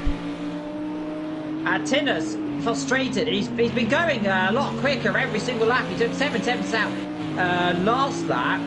Gazza just dropping back. He just seems to be struggling, pushing it back towards Boy Raxa. Behind these guys by a big margin. Wolf, who's minding his own business. They can see where the poor old Pano went off earlier on. Just behind, they can see the skid mark still there. But yeah, Vectro, fair play to him, kept himself going. He's promoted himself up a few positions then. He has done, yeah, he still has. Papano still carries on as well. Wow, look at the run Tinnis got there. Once again, looks, Gaz doesn't move over this time. Oh, it's a slight wobble on the entry there, because it is a banked corner, so it probably unsettles the car a bit. Boy Raxa really needs to get the move on now. He's just outside that 2-second window of where Tinnis has a penalty. If Boy Raxa can just take out a few attempts every lap, because he's got 3 laps remaining, he can take out those attempts that are needed. Albeit if Gazza can help him a bit as well. There's a black traffic, that looks like an Audi. It's either Vectro or Lewis, looks like Vectro. Boy Raxa may be within a shout, but this traffic up ahead could also... Ooh, whoa, there was a car off there. Who's that? That was an Audi. Who was that? It wasn't. Who was that? Was it Jam? Was it Jam? Yeah, I think that was Jam. It must have been Jam. It was. Very odd place to spin then. Boy, that's within 2 seconds. He is. He needs to get past, and needs to get past now. He's getting held up. And you've got traffic ahead. So Gazza's definitely not pushing it very well, because look at the gap up front. It's opened up from 7 seconds, almost to 8, but now it's 8 seconds. That was almost 8.5 seconds. It's opening up like a fish. Vector gets well out of the way, and as per usual there, Racing Etiquette on point, and he doesn't need to be putting himself on the grass, and it's now awkward place, because Boy Raxa is going to get himself all sorts of caught out now if he's not too careful. He's a little bit far from the back than he really needed to be. Again, closing up. Tinnis, he needs to try and lunge him. He's only going to get away through. He has to try a dummy, and he needs to try and just force a mistake. Dive down the inside at the place you at least expect it, without hitting, of course, is the crucial thing. Don't hit the other driver, and just try and force him away through. A bit of a bump tap, a little, to try and bump the way through. That's always possible. Do the old NASCAR strategy, but it doesn't look like it. And you can see the exit speed Gaz has got. Incredible as Vector gets well out of the way of Boy Raxa as well. In a good spot as well. It was on the straight, so Boy Raxa had a slight toe as well. Did Tennis take too much of that out of that curve there? Because I just moved my eyes just over to the timing screens, and then I looked back and I saw Tennis 4 wheels off potentially there. Boy Raxa, he does catch up in this middle sector, but slowly loses it on exit. Some of the corners, he does seem to carry the speed in. Oh, Gaza late on the brakes. What's the penalties at? We don't know if it may have increased again. Nah, it still stays at 2 seconds. Boy Raxa cannot get a penalty. He's within a shout here, Evil, of a P3. It's close. It's literally behind the cusp. Gaza's gone deep. Now get away. Yeah, help with the exit. Yeah, look at the exit you get. It's one of the few corners. It really works if you make a mistake through there, because you can just carry a lot more speed and just regain it then. So if the only place you want not to make a mistake is here, because if you make a mistake here, you are very much in a spot of bother. Look again, Timmer's excellent line, even though, to be fair, he was almost completely off the circuit. He was completely wide, and a place I'd imagine he wouldn't be out of game time. He gains a couple of tenths of a second, he puts himself a bit of sharp. So just look, Gaza, again, it's like we've seen it before. In motorsport, when you get so stuck behind a car, you just can't find a way through. These cars, maybe they need DRS even. No, they don't need DRS, but look at the gap. It's just gone from like 2 seconds to 1.4. I think putting DRS on these cars would spoil them a bit, if I'm honest. The cars are good enough as they are. I don't need stupid gimmicks, in my opinion, to help overtake you. Oh, he's going for it! Whoa! Oh, I thought for a second. That was close. That is almost. Desperation there. He knows. He knows. Look at the gap. He knows about it. Desperation's setting in. He's getting even closer. I was almost going to be a plane wreck there. The speed he was taking into there was no way he was going to make the corner either. He's looking for it left and right now. He knows he's got to get a move on, and he needs to do it now. But this is not the place he needs to do it. He's going to have to try it. He's going to have to dive him.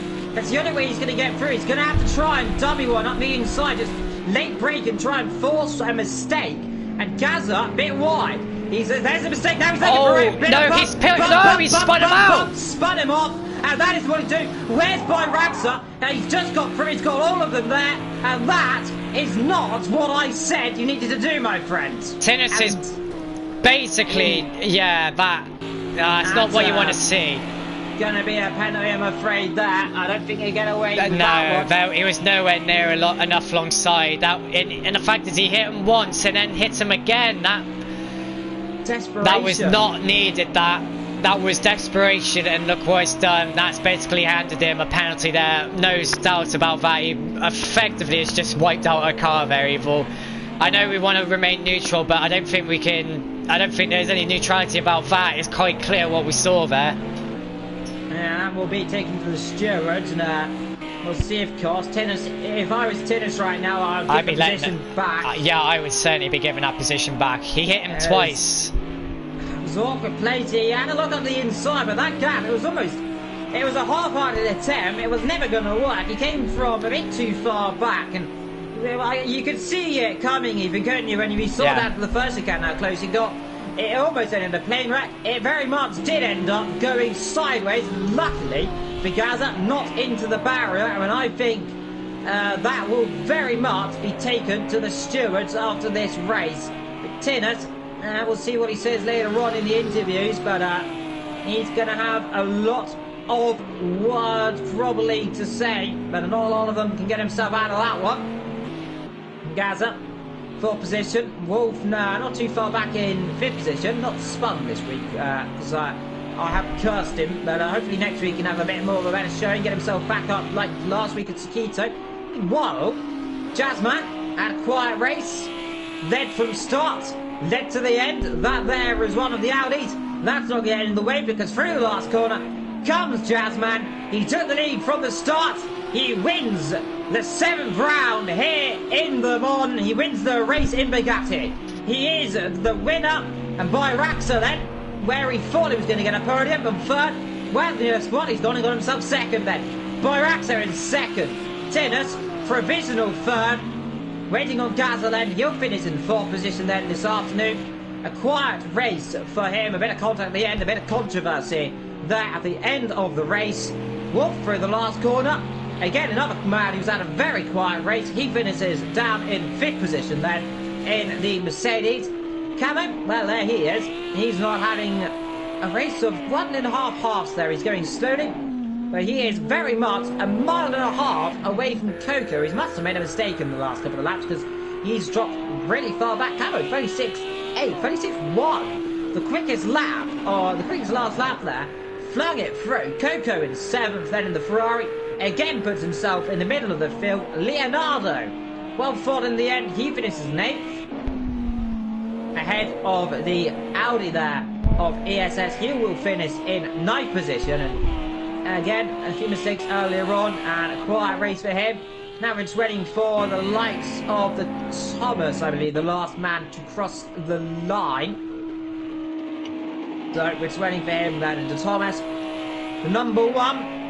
The last one to finish on the lead lap but 1, and he finishes in 1-0 of 10th position, and Thomas crosses the line there. 2 mistakes for him, and he will finish a very fine 10th position. So Jazzman wins today's race from Byraxer ahead of Tinnus. Provisional though, because Gaza still maybe an investigation to come between those two.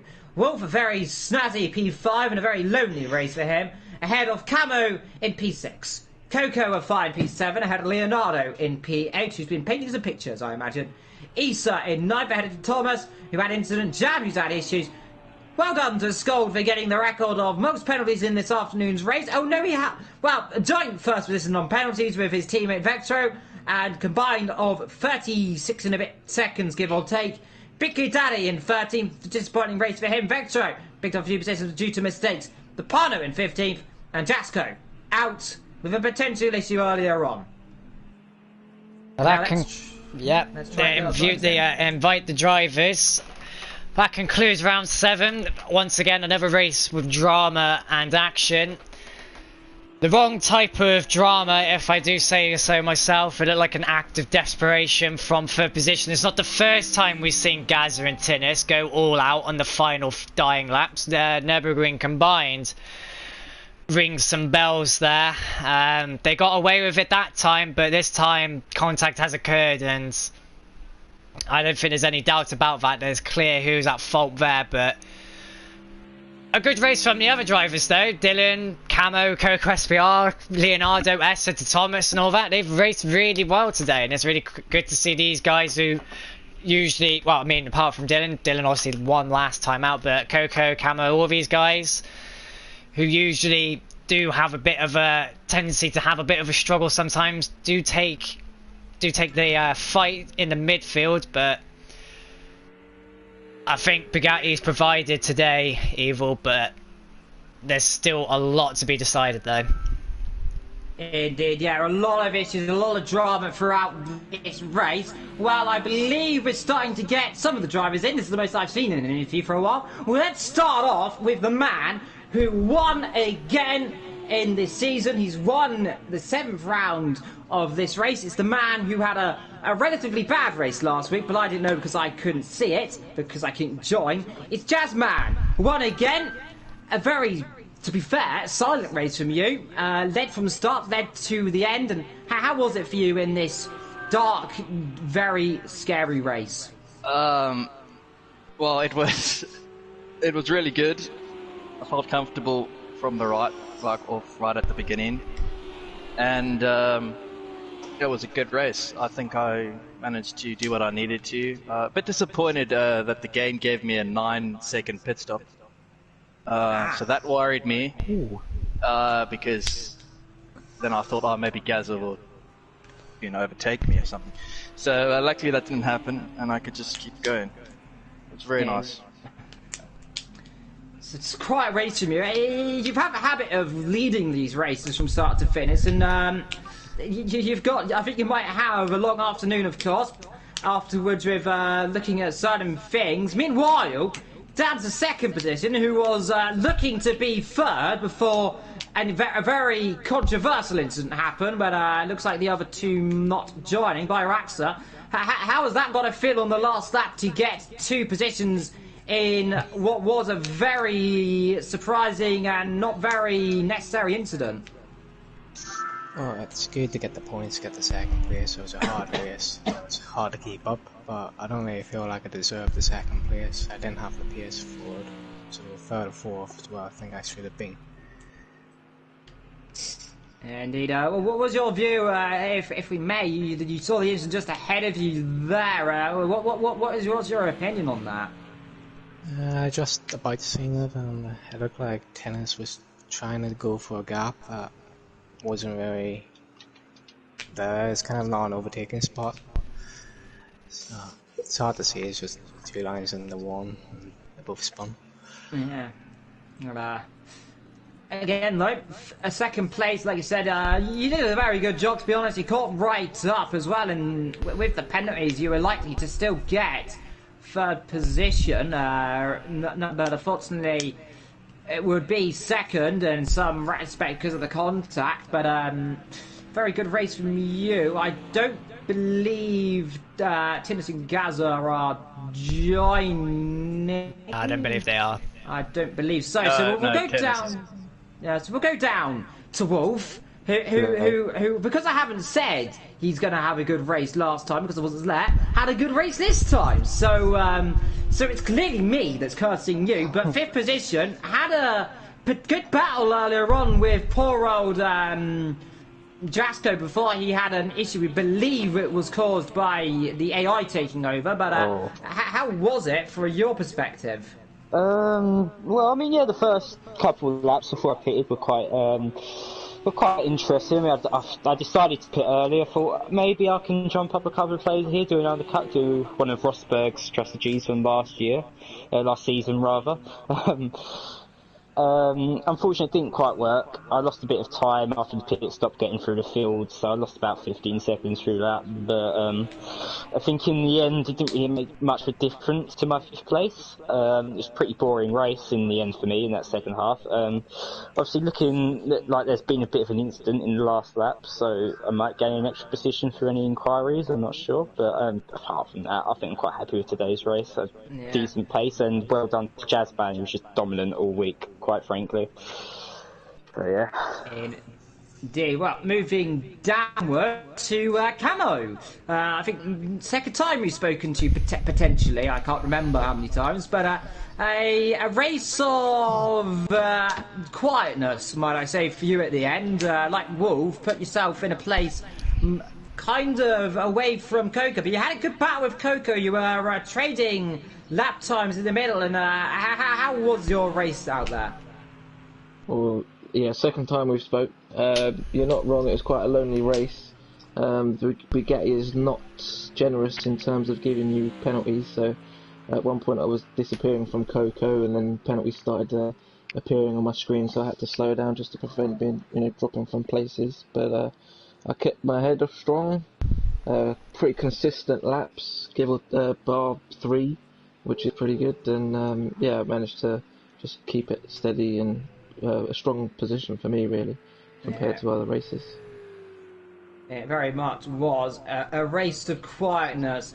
Moving downwards to, I believe, the Thomas. my friend. Had a good race with Scold early on, I believe. And then, of course, a small mistake coming towards the end. Unfortunately, Big Kid Daddy involved. Too much curb. But take us through your race in that incident. Yeah, the racing was cool, was good. I think I was surprised, to be honest, to keep him behind for that long. But yeah, he got a lot of penalties and slowdowns, so that helped. Definitely helped a lot. And I think the incident happened a little bit in front of me, I think. So I didn't really know what happened, to be honest. So I don't think I was involved. I had a bit of a moment when Jam, I think it was, he came up behind as well. And when he tried to overtake, I just kept the foot down and braked on the curb on the grass in the first corner. That was really smart. But for the rest, it was decent. Got a bit of damage on lap 1, but not of my fault, and pitted straight away. So. Indeed. Moving down to the man from the Vatican, if he's here. I would like to take your view, Lewis, if you are, on the battle you had earlier on. You had a relatively good race, a few mistakes, of course, in the end with 19 seconds. Penalties, I presume, being a little bit harsh on your team. But nonetheless, a race of two halves. I don't know. I didn't enjoy it that much. Yeah, indeed. Made a few mistakes out there, but do you think it might just be the circuit or something else? I don't like the circuit, that's what I'm going to say. Yeah, circuit, definitely not agreeing with you. Moving downwards then, Big Kid Daddy. A race of... again, two halves. Had a good battle earlier on, got damaged in near the end, of course, with that little bunch up through turn 3. But take us through your race. Evening. Yeah, disappointing really. I mean, I didn't have that much pace. I reckon I could have probably got a top 10 place just. Started off badly. I had someone in front of me in my grid splosh in the wrong place. Had a bad start. And went off track and then had to catch up. Slowly catching the pack, and then I got caught up with Papano, who kind of went on the curb and span and hit me, and then yeah, it was game over. Oh, yeah, pardon, that was my bad there. Who spun earlier on. Yeah, it's again. So someone started in the wrong pit box, grid position. Yeah. You are saying then was that? Yeah, I forgot his name. Then one of the new guys, Leonardo or something. Sometimes happen, of course, unfortunately. Moving downwards to Metro, a very lonely race for you. Just seemed again, like you mentioned earlier, the rear end not working, and I presume that was very much the case. Just struggling through the chicane as well. We saw at the opening stages of the race and turn 3 catching you out. But take us through what are your views on that race? Horrible. Yeah. I imagine not many words to say out there, but I ended up having a couple of battles as well. I think I had one with Big Kid Daddy earlier on, and that definitely entertained us as well. So you always got to look forward, of course, into the next couple of races, and coming, you got Algarve next to circuit that I believe you're not too accustomed to. I'm not too mistaken. Next circuit is Hockenheim. It's not got a lot of corners, but of course the Audi is not the best on the straight, so just not expecting too much either. But anyway, about the start, yeah, the forming up of the start happened way too late, which meant that at the end or at the back, everybody was in the wrong space. Like I wasn't in the right space either. I was lost, but I was on the left and. We weren't really in starting position yet, so that's we should look at that a bit. Do you think potentially it was because the final corner is that long that right hand and the start line's so close? Do you think that might have been a factor in that? I think we should have formed up a bit earlier, like after the left-right corner, and they only started lining up just before the two final corners. Yeah, it's of course unfortunate to say, but yeah, again, your rear end just wasn't settled, but Yeah, I don't know what was happening, but every time I was on the brakes and I turned in, the car just went, and every time I turned out of the corner, the car just went, and every time I just go four wheels just a tiny bit, like 1 centimeter off the track, I get a penalty, up to 19 seconds at the end. You can understand why I'm really frustrated, because I was having a fun feeling that it was going to go wrong either way, but yeah, I'm just not enjoying it at any stage, because the track just really sucked for the controller. yeah. Did you think it might be the carbon potentially that's the struggle? Do you think maybe the Acura might have been a better choice? Nah, it's just me. It's just me, but I'm not blaming anything on the car. But it's just well, it's just really hard to set the car up. And, I'd rather not talk about it anymore. Understood.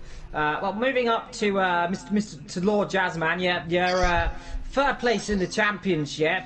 Definitely going to be closing up a little bit more, I believe. Should be around about 8 points, give or take, if my quick maths is correct, which it normally isn't. But coming into it's Hockenheim next week, is I believe, or yes. one of the two of them. So circuit with long straights. I think it might potentially be a bit of a struggle for you potentially, but on a circuit that long as well, how do you set a car up? Do you set it up for just a straight, or are you going to set it up potentially for that middle sector, that little triggly infield?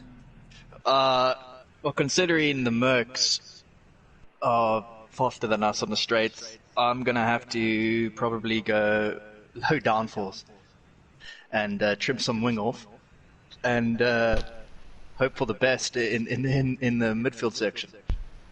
Yeah, of course. Right, well, suppose not the midfield, I suppose it's the end section, I suppose. Yeah, the end section, yeah. The old, well, I used to say the old mouth section, of course, the Scratch Curb, and of course the place where many drivers went off in real life in June and July. But of course, you've got that tricky chicane, of course, the Ostkirb, and potentially next week we might see a few drivers making mistakes. So I think, what are your views on that chicane? Well, I think it's a challenge to get right every time, and yeah, it's very easy to make a mistake. So it's going to require, I think, from all of us, a lot of practice, and yeah, I'm just hopefully we can all get through it. Yeah, Indeed. And going back to Vetro, and Vetro, you know how that chicane works because you've raced with me many times. We've seen how that ends. So what are your views on that chicane as well? Do you think it's very much going to be a single file through that entire race? I'm pretty sure it's going to be a single file. I mean, even if we go single file through it, it's really tight. So double file into there or high speed, I don't see it happening that quickly. But who knows? Who knows? Anything can happen. Anything can still happen. And it very much usually does, as my motto and my ego motto would say. To Ethan, have you got any questions for our drivers? What's your view on Hockenheim next week? I don't really have any questions, but my view on Hockenheim, there's a reason why the classic version is not used anymore, mainly for its dangers. Obviously, when you're racing on a game, you don't have to worry about being killed by a tree or anything like that, but it's cool to venture back to what those drivers had to endure back in the day. But personally, I'd rather see the good old Hockenheim GP rather than the classic version, because I think that chicane is going to catch out a lot of people, and I just fear it could slightly be a snooze fest. But I could be completely wrong. For all we know, another car could come along and win, but we'll have to see. I know the Ferrari, which has been an incredibly quick car this season. In fact, is one of the quickest cars outright in the game when it wants to work. which it doesn't half the time, but it could be a quick car. So who knows? The Ferrari could be a surprise. But of course, next week in 7 days, when we go to a beautiful Hockenheim ring, which I suggested. So if it's a terrible race, you can blame me for it. Until next week, Ethan, I suppose I'll let you round the stream off. Yeah. That's the stream. That was round 7 of AOR GT3 Elite Season 14. We hope you have enjoyed this race today as much as our drivers and me and myself have at Evil.